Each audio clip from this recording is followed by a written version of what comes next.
You know that person who somehow always seemed older than everyone else in the room? Not physically older, just different. While everyone else was losing their minds over who sat with who at lunch, they were sitting quietly in the corner, observing. While other kids were having meltdowns over a scraped knee, they were the ones comforting the adults. The kid who felt like they were born 40 years old, trapped in a child's body. Maybe that person is you. And if it is, there's this thing that happens, this split-second moment that still happens to you even now as an adult. Someone tells a joke, everyone's laughing, loosening up, being silly, and you feel it. That microsecond where you almost join in, you almost let yourself be ridiculous, but then something tightens in your chest. A voice. Not even a voice, really. More like a reflex. It says, "That's not who you are. You're the serious one. You're the one people rely on." So you smile. A controlled smile. The kind that says, "I'm present," but also says, "I'm not really here." And you watch everyone else be light, be stupid, be young. And there's this gap, this tiny invisible gap between you and the moment, like you're watching life through a window instead of living inside of it. And here's the thing nobody tells you. That gap, it didn't just appear one day.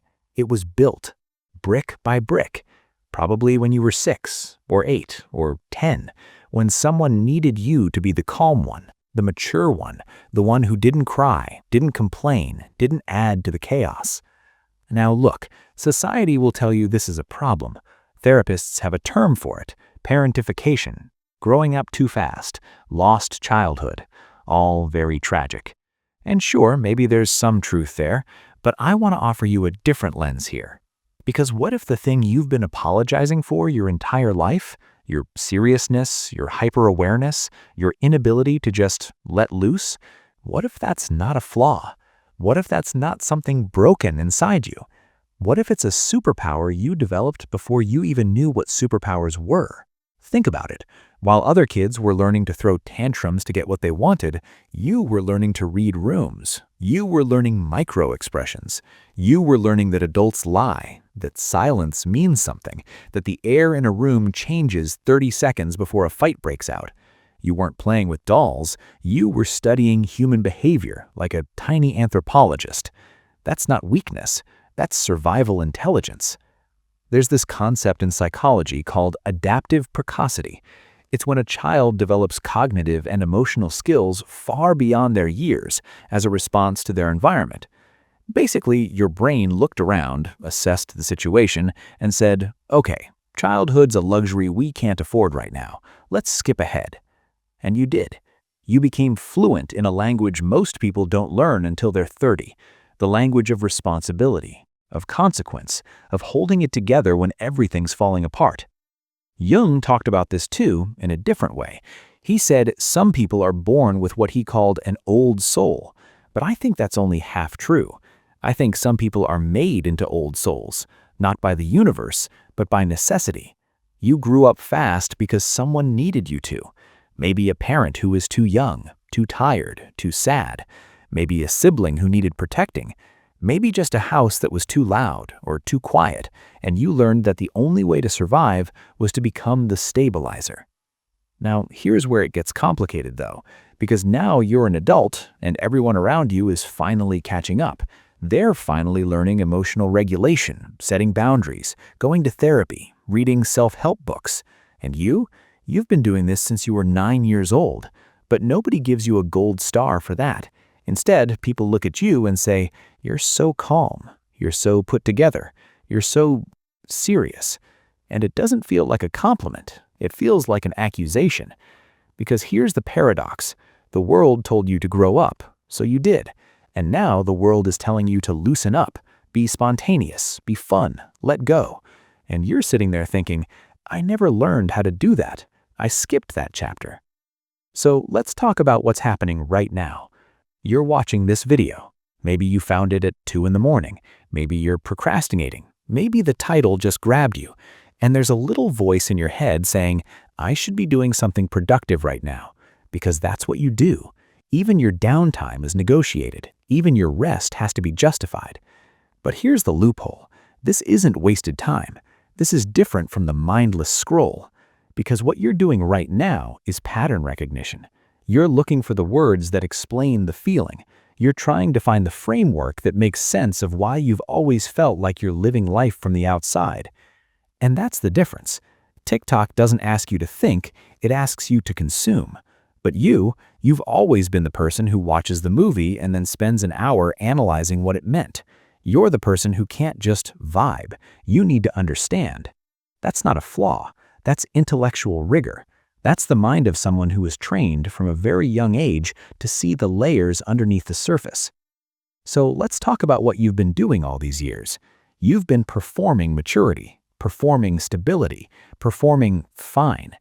There's this sociologist, Irving Goffman, who wrote about the presentation of self. He said we're all actors on a stage, playing roles depending on who's watching, but most people get to take the costume off at the end of the day. You've been wearing yours so long you forgot it's a costume. The role of the responsible one, the mature one, the one who doesn't need help, that became your identity. And the cruelest part? You got really good at it. So good that people stopped checking in on you because you seemed fine. You always seem fine. But here's what nobody's telling you. There's a difference between performing life and living it. Performing life is about the audience. It's about making sure everyone else is comfortable, safe, impressed. Living life is about presence.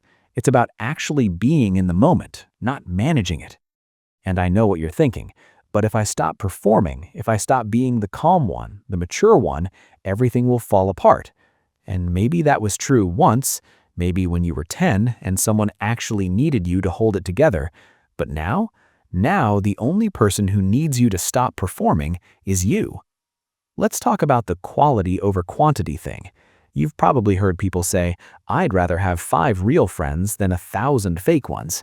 And you nod along because, yeah, obviously. But here's what that really means for you. You've spent your whole life building depth, not width. You don't know how to do surface level. You don't know how to small talk your way through a party, collect acquaintances like Pokemon cards, perform friendliness for the algorithm. And society punishes you for that. Society says the person with 1,000 Instagram followers is winning. The person who's always laughing, always light, always living their best life, that's the goal. But you know what that person doesn't have? The ability to sit with discomfort, the ability to hold space for someone else's pain without trying to fix it or run from it, the ability to see through the performance and recognize the truth underneath. You have that because you've been doing it since you were a child. So here's the conclusion, and I need you to really hear this. You didn't lose your childhood. You traded it. You traded spontaneity for awareness. You traded recklessness for wisdom. You traded lightheartedness for depth. And yeah, maybe that wasn't fair. Maybe you didn't get a choice. Maybe you deserved to be a kid a little longer. But here's the thing they don't tell you about growing up too fast. You didn't fall behind. You didn't miss out. You just took a different route. And while everyone else is just now learning the lessons you mastered at 9 years old, you're standing at the edge of something different, something deeper. You're not broken. You're not too serious. You're not missing some fundamental piece of the human experience. You're just early. And the most radical thing you can do now, the thing that will feel impossible and terrifying and completely foreign, is to give yourself permission to be late, to be silly, to be messy, to let someone else be the adult in the room, because you've already proven you can hold the world together. Now the question is, can you let it fall apart just a little and trust that you'll be okay? You've been the secret winner all along. You just didn't know it yet.